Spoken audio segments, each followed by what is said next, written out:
El odio. Todo empieza con el odio. Pero no con el odio de un emperador ni de un general consagrado, sino con el odio silencioso que se clava en el corazón de un niño de 9 años. ¿Por qué un juramento infantil pudo sacudir los cimientos de Roma? ¿Por qué la mayor potencia del mundo antiguo estuvo a un paso de la aniquilación? ¿Fue Aníbal un genio nacido para la guerra, o la consecuencia directa de la arrogancia romana y la humillación de Cartago? Esta no es solo la historia de una guerra, es la historia de una promesa, una venganza y un odio que casi destruyó un imperio.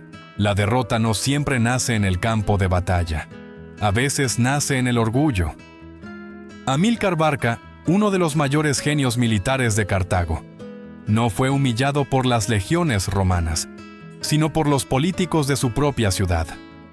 Tras la primera guerra púnica, Cartago no yace derrotada por la espada, sino encadenada por tratados, tributos y decisiones cobardes.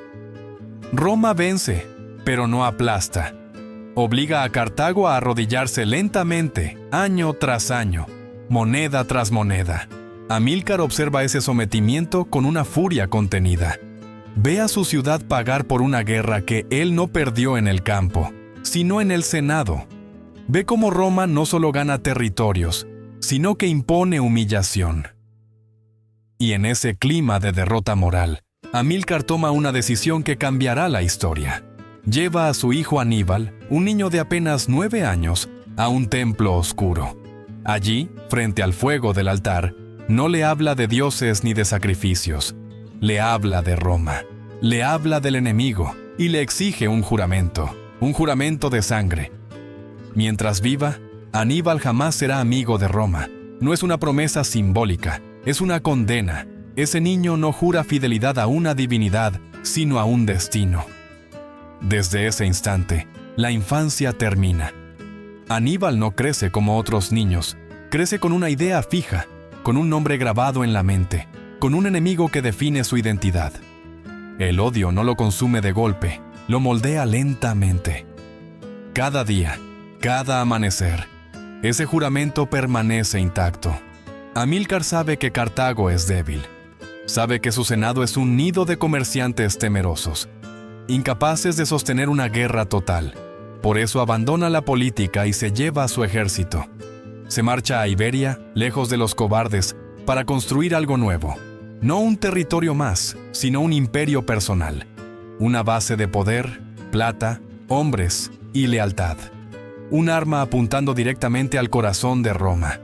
Allí, en tierras ibéricas, el juramento empieza a tomar forma.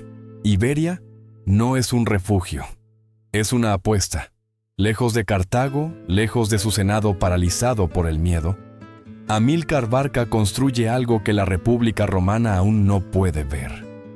No levanta una colonia más, levanta un imperio privado, un territorio donde la autoridad no se negocia en asambleas, sino que se impone con disciplina, lealtad y guerra constante. En Iberia hay plata, y la plata compra ejércitos. Hay tribus, y las tribus aportan guerreros. Amílcar no conquista solo con la espada, también con pactos, matrimonios y promesas.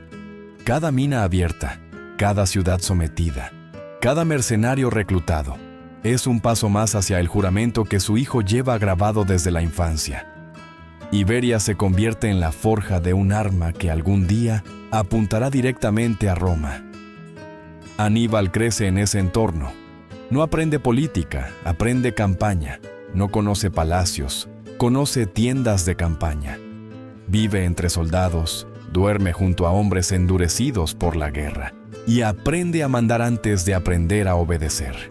Observa, escucha, absorbe. Cada batalla es una lección. Cada retirada, una advertencia. Cada victoria, un recordatorio de lo que será necesario para cumplir el juramento. Pero el imperio de los Barca no se construye sin sangre. Amílcar muere en combate, no en una derrota decisiva, sino en la guerra constante que define Iberia. El mando pasa entonces a su yerno, Asdrúbal el Bello. Más político, más diplomático, pero igual de decidido. Bajo su control, El poder cartaginés en Iberia se consolida. Se fundan ciudades, se refuerzan alianzas, se asegura el flujo de plata hacia el ejército. El destino, sin embargo, no concede treguas. Asdrúbal es asesinado, y con su muerte, el ejército queda huérfano. No hay dudas ni debates. Los soldados miran a un solo hombre. En el año 221 a.C., aclaman como general al hijo del juramento. Aníbal Barca tiene 26 años. No es un joven inexperto. Ha pasado casi toda su vida en campaña. No teme al cansancio, ni al hambre, ni a la muerte. Conoce a sus hombres y ellos lo conocen a él. Su autoridad no viene de Cartago, viene del campamento. No gobierna por decreto, gobierna por ejemplo. Roma y Cartago aún mantienen un tratado. Un papel que divide el mundo en zonas de influencia. En Iberia, el río Ebro marca la línea que Aníbal no debe cruzar. Pero Aníbal entiende algo que Roma parece olvidar. Los tratados solo funcionan mientras ambas partes los respetan. Y Roma está a punto de romperlo. El tratado existe. Pero la arrogancia también. Para Roma, el acuerdo del Ebro no es una frontera moral, es solo una línea flexible en un mapa. Al sur del río, dentro de la esfera de influencia cartaginesa, se alza una ciudad próspera llamada Sagunto. Oficialmente no es romana, pero Roma decide convertirla en aliada. No por necesidad estratégica inmediata, sino por algo más peligroso, una demostración de poder. Para Aníbal, el mensaje es claro. Roma no está defendiendo a Sagunto, está desafiándolo a él. Es una provocación calculada, una forma de decirle que el tratado solo se respeta cuando conviene a la República. Aníbal ve la trampa y entiende algo esencial.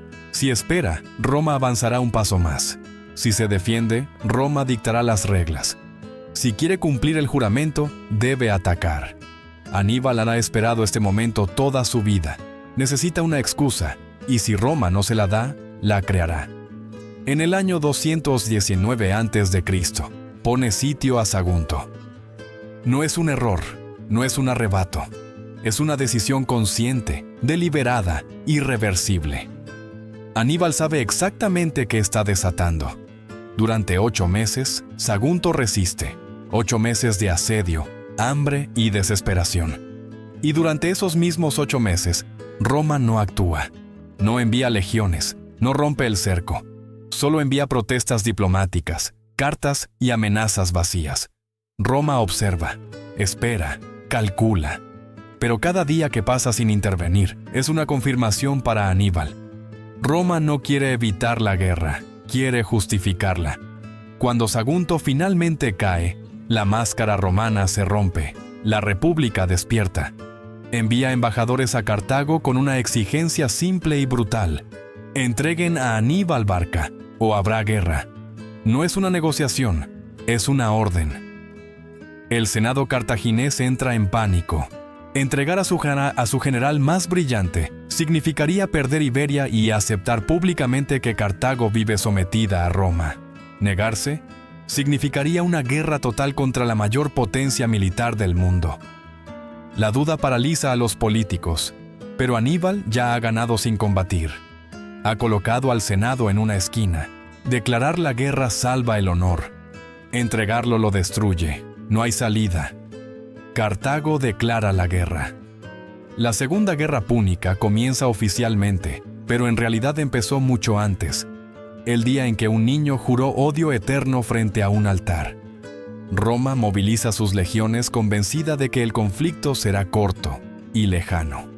España, África, la periferia. Aníbal, en cambio, solo piensa en una cosa. No va a llevar la guerra a las fronteras de Roma. Va a llevarla a su hogar. Roma prepara la guerra como siempre lo ha hecho. Con lógica, con orden, con seguridad. Un cónsul marchará a Iberia para cazar a Aníbal. El otro navegará hacia África para amenazar directamente a Cartago. Es un plan sensato, perfectamente romano. Un plan que solo funciona si el enemigo piensa como un romano. Aníbal no piensa así. Mientras las flotas romanas se preparan, Aníbal reúne a su ejército en Iberia. 90.000 soldados de infantería, 12.000 jinetes, 37 elefantes de guerra. Una fuerza enorme, pero no diseñada para una defensa pasiva. En la primavera del año 218 a.C., Aníbal comienza a marchar, no hacia el sur, no hacia el mar. Marcha hacia el este, hacia las montañas. Roma lo espera en el Mediterráneo. Cree que la guerra se librará lejos, en los márgenes del mundo romano. No entiende que Aníbal ha tomado una decisión radical. No va a proteger Iberia, no va a defender Cartago. Va a atacar el corazón mismo de la República. Cruza los Pirineos luchando contra tribus hostiles en cada paso. Cruza el río Ródano superando a un ejército romano enviado para detenerlo.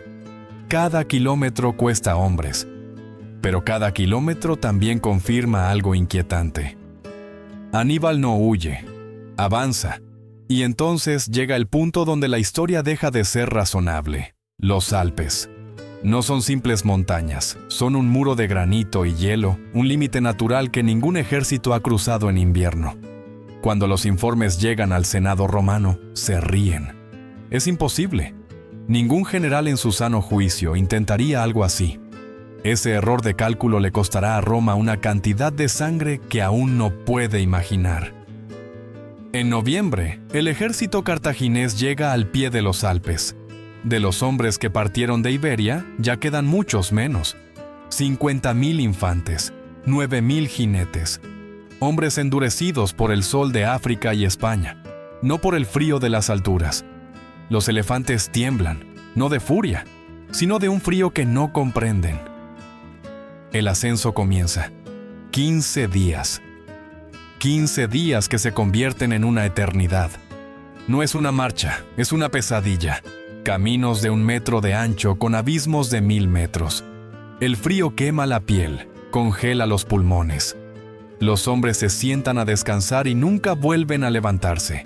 Sus cuerpos se convierten en señales silenciosas del camino. Los caballos resbalan y caen, arrastrando hombres y suministros al vacío. Y cuando el ejército cree que no puede ser peor, aparecen los hombres, tribus de montaña que ven la columna cartaginesa no como un ejército, sino como botín.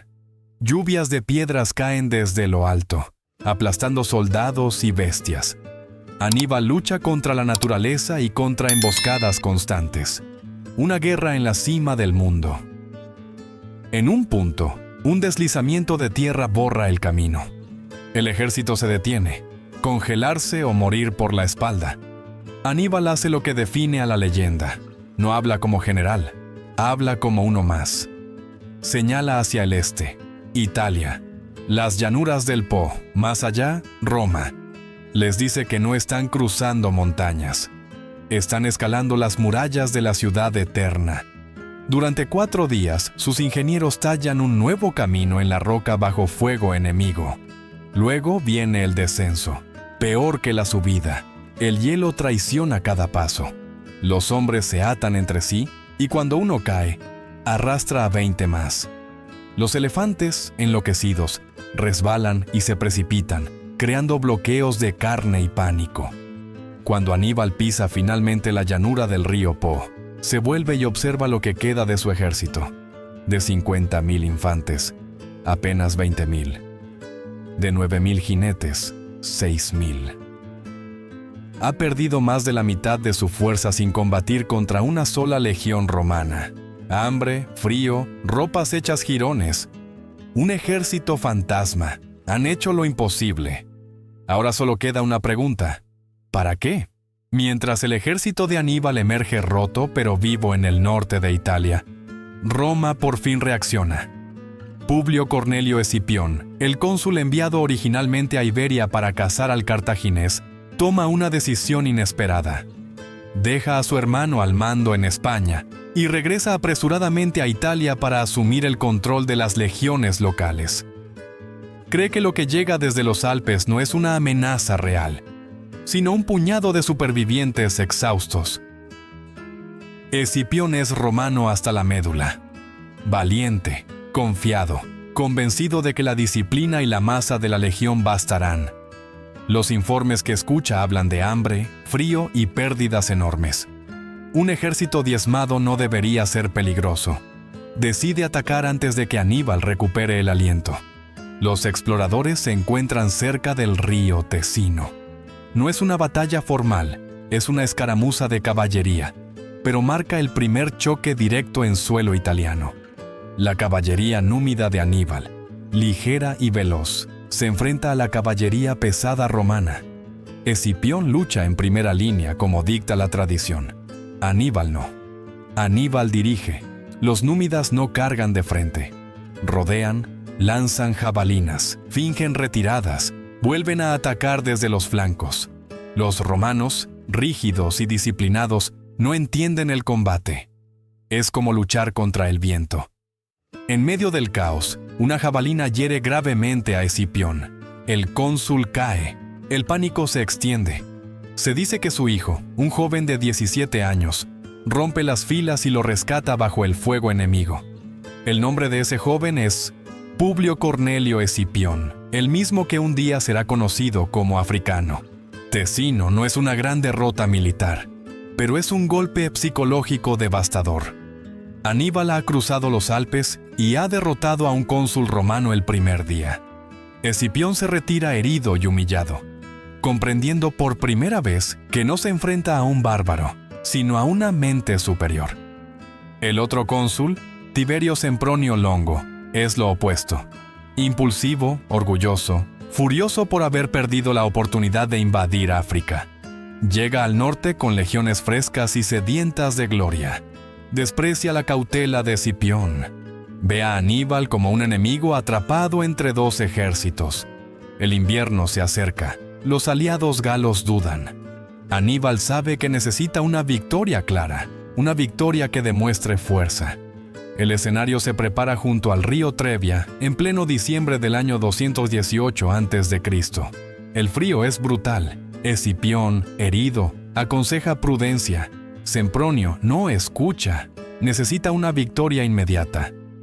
Aníbal entiende perfectamente qué tipo de hombre es su enemigo y decide usar la arrogancia romana como arma. Antes del amanecer, envía a su caballería númida a hostigar el campamento romano. Insultos, jabalinas, provocaciones. Sempronio muerde el anzuelo. Despierta a 40.000 hombres hambrientos y los ordena avanzar sin comer. Los obliga a cruzar el Trebia.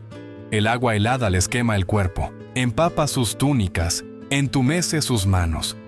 Al otro lado, el ejército de Aníbal está seco, alimentado y preparado. Los romanos avanzan y chocan con la infantería cartaginesa. A pesar del frío y del hambre, empujan con fuerza. Sempronio cree que está ganando, pero la batalla real aún no ha comenzado. Aníbal ha elegido el terreno. En un barranco cercano, oculto entre la maleza, ha escondido a 2.000 hombres al mando de su hermano Magón. Cuando las legiones están totalmente comprometidas, Magón surge por la retaguardia. La caballería cartaginesa golpea los flancos. Los elefantes avanzan, la trampa se cierra. El pánico es absoluto. 30.000 romanos mueren ahogados, pisoteados o acuchillados. De 40.000, solo 10.000 logran escapar. En menos de un mes, Aníbal ha destruido 2 ejércitos consulares. Y los galos del norte de Italia ya no dudan. Han visto al vencedor. Roma ya no duda. Roma entra en pánico. 2 ejércitos consulares han sido destruidos en semanas. El norte de Italia se derrumba y los aliados empiezan a desertar. El Senado necesita una respuesta inmediata y nombra a un nuevo cónsul, Cayo Flaminio. Popular, ambicioso, impetuoso. Exactamente el tipo de hombre que Aníbal espera. Flaminio no quiere prudencia, quiere venganza. Persigue a Aníbal a toda prisa, decidido a obligarlo a combatir cuanto antes.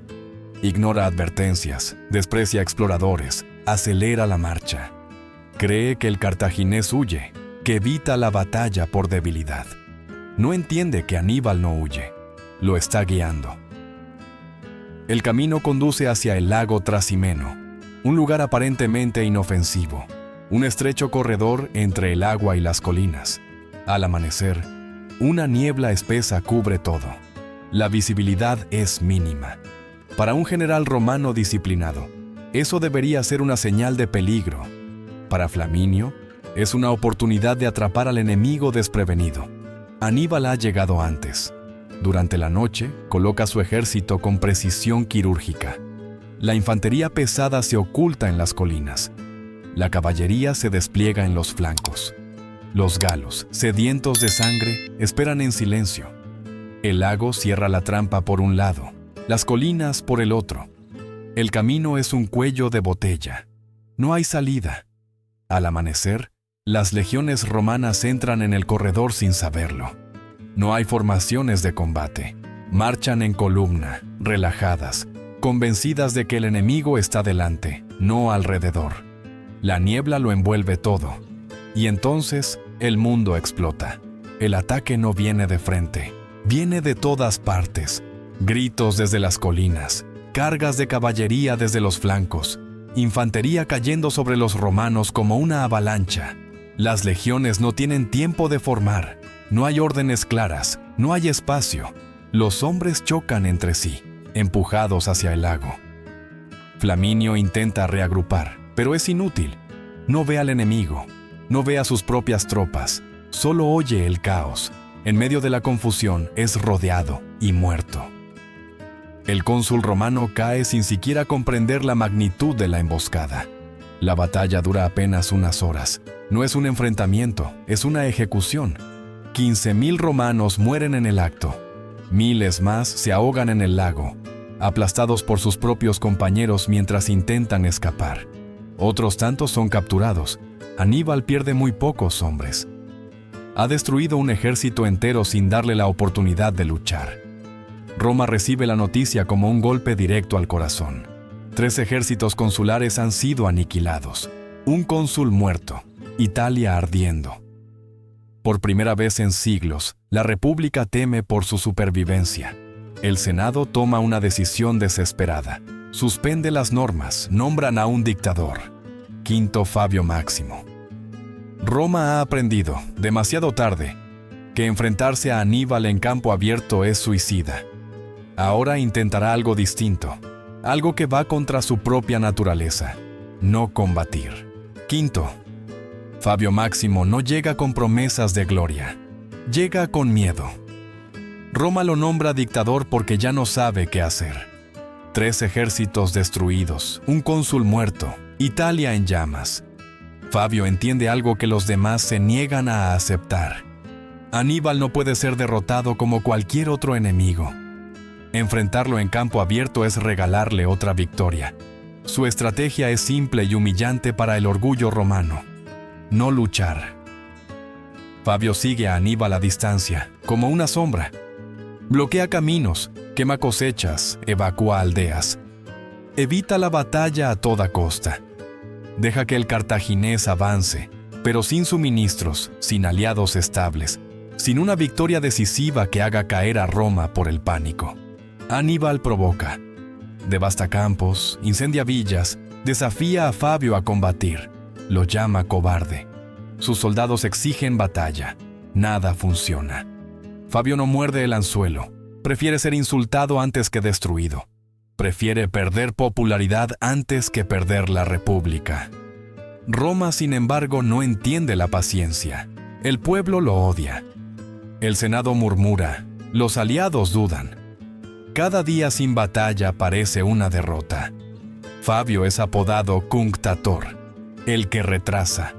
Un insulto que con el tiempo se convertirá en elogio, pero que entonces suena a traición. Cuando el mandato de Fabio termina, Roma comete el error que Aníbal esperaba. Elige a nuevos cónsules que prometen acción inmediata. Lucio Emilio Paulo es cauteloso. Cayo Terencio Varrón no. Varrón cree que la prudencia es cobardía y que la masa de la legión puede aplastar a cualquier enemigo si se la lanza con suficiente fuerza. Roma decide reunir el mayor ejército de su historia. 80.000 infantes, 6.000 jinetes. Un martillo gigantesco destinado a aplastar al cartaginés de una vez por todas. El lugar elegido es Canas, en las llanuras de Apulia. Aníbal observa y sonríe. Ha pasado años esperando este momento. Fabio advierte, nadie escucha. Roma vuelve a hacer lo que mejor sabe hacer, y lo que Aníbal mejor sabe castigar.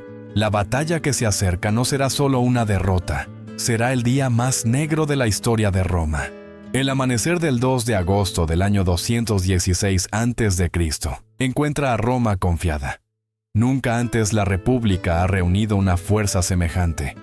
80.000 infantes, 6.000 jinetes.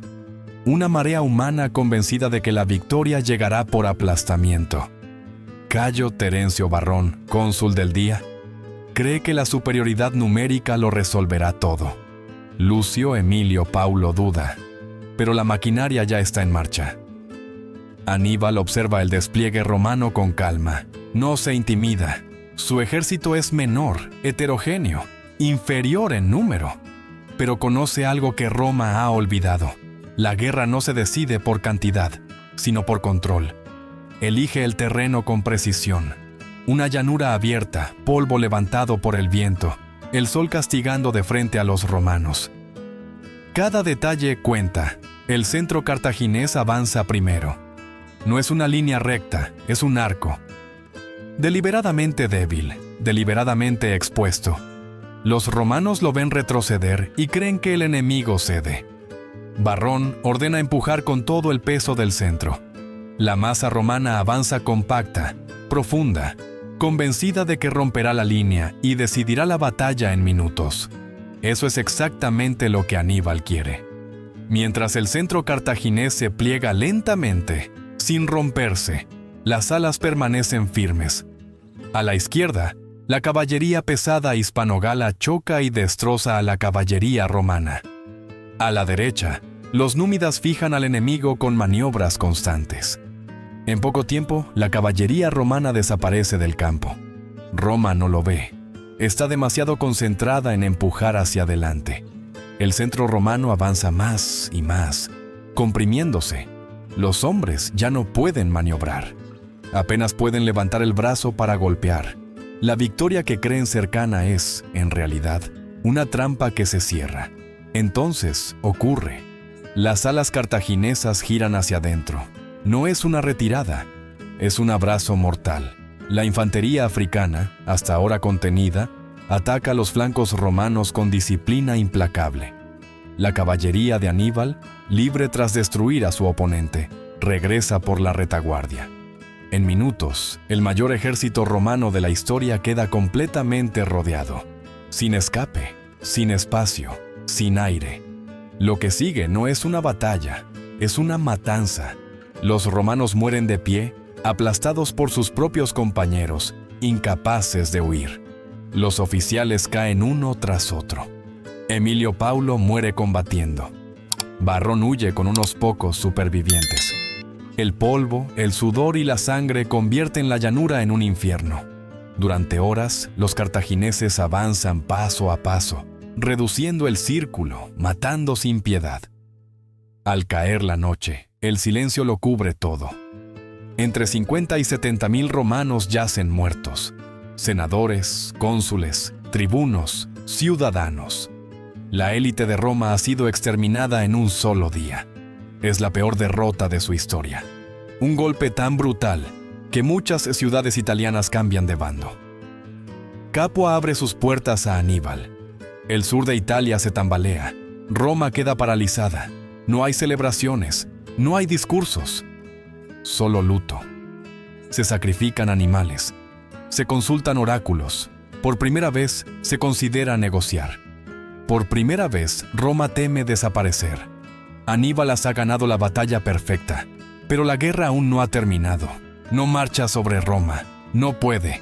Le faltan máquinas de asedio, refuerzos, suministros. Espera que Cartago envíe ayuda, espera que Roma se rinda. Ninguna de las dos cosas ocurre. Cartago duda. Roma, sangrando, resiste. En Canas, Aníbal ha demostrado cómo se destruye un ejército. Roma aprenderá cómo se gana una guerra. Roma no se derrumba. Aprende.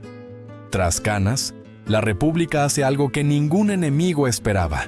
No negocia, no se rinde. Se encierra, resiste y cambia. Recluta esclavos, baja la edad de alistamiento, refuerza murallas. La guerra se convierte en una cuestión de supervivencia nacional. Y en silencio, una mente joven comienza a observar. Publio Cornelio Escipión no olvida Tesino, no olvida Trevia, no olvida Canas. Ha visto a Aníbal ganar porque entiende al enemigo mejor que Roma y decide hacer algo distinto, estudiar. Aprende de cada derrota, de cada maniobra, de cada error romano. Entiende que para vencer a Aníbal hay que pensar como Aníbal. Roma le concede un mando que parece secundario, Iberia, lejos de Italia, lejos del terror inmediato. Allí, Escipión actúa con una audacia que sorprende incluso a sus compatriotas. En el año 209 a.C., ataca Cartago Nova, el corazón del poder cartaginés en la península. No lo hace por desgaste, lo hace por sorpresa. Golpea rápido, con información precisa, en el momento exacto. La ciudad cae, con ella caen los arsenales, la flota, los rehenes de las tribus ibéricas. Escipión no gobierna con terror. Libera prisioneros, negocia alianzas, gana lealtades. Iberia cambia de bando. El flujo de plata que alimentaba el ejército de Aníbal se corta. La guerra empieza a inclinarse. Escipión no busca enfrentarse a Aníbal todavía. Primero elimina sus apoyos. Derrota a los generales cartagineses uno a uno. Aplica movilidad, flexibilidad, engaño. Todo lo que Roma rechazó antes de Canas, ahora lo adopta. Aníbal sigue en Italia, victorioso pero aislado. Cada año sin refuerzos es una victoria silenciosa para Roma. Cuando Escipión regresa, ya no es un joven impetuoso. Es un general completo. Propone algo impensable: llevar la guerra a África. Forzar a Cartago a llamar a Aníbal de vuelta. El Senado duda, pero acepta. No porque confíe plenamente, sino porque no hay otra opción. Escipión desembarca en África y gana aliados locales. Ataca, quema, presiona. Cartago entra en pánico. Su salvador debe volver. Después de más de 15 años en Italia, Aníbal recibe la orden que nunca quiso escuchar: regresar a casa. Dos mentes se acercan, el alumno y el maestro. La guerra finalmente se dirige hacia su desenlace inevitable. 16 años después de cruzar los Alpes, Aníbal vuelve a África. No regresa como conquistador, sino como última esperanza. Cartago ya no es la potencia orgullosa que dejó atrás. Está agotada, dividida, asustada. Roma, en cambio, llega segura de sí misma, liderada por un general que ha aprendido cada lección que Aníbal enseñó. Antes de la batalla, ambos hombres se encuentran. Es un momento extraño. No hay insultos ni amenazas, solo respeto. Aníbal propone paz, reconoce la fuerza de Roma.